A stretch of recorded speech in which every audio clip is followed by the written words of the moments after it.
The bee. Bees live in a house that is called a hive. There are 3 kinds of bees: workers, drones, and queens. Only one queen bee can live in each hive. If she is lost or dead, the other bees will stop their work.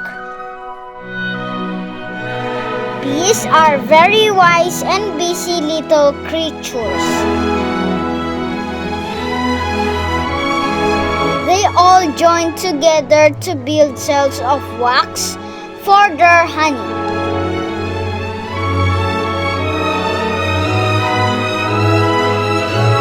Each bee takes its proper place and does its own work.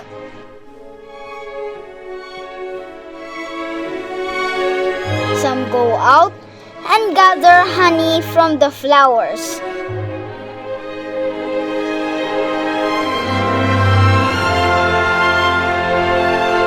Others stay at home and work inside the hive.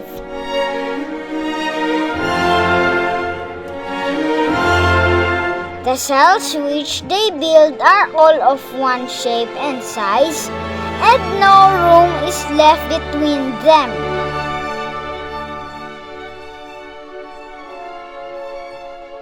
The cells are not round.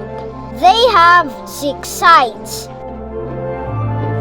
Did you ever look into a glass hive to see the bees while at work?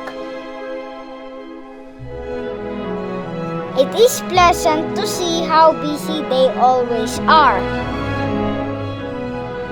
But the drones do not work.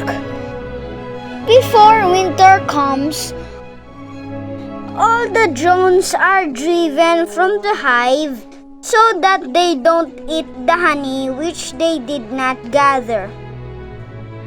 It is not safe for children to handle bees.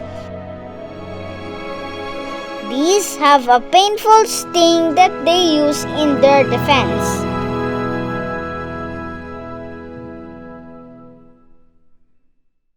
Questions. How many sides does a cell in the hive have? A. 3, B. 4, C. 6, D. 7.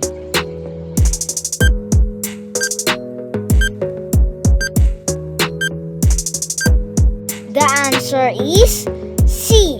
6. What happened to the drones in the winter? A. They sleep. B. They find a new hive. C. They are driven out. Letter D.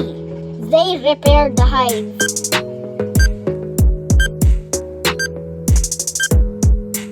Answer. C. They are driven out. Which is not a kind of bee? A. Workers. B. Kings.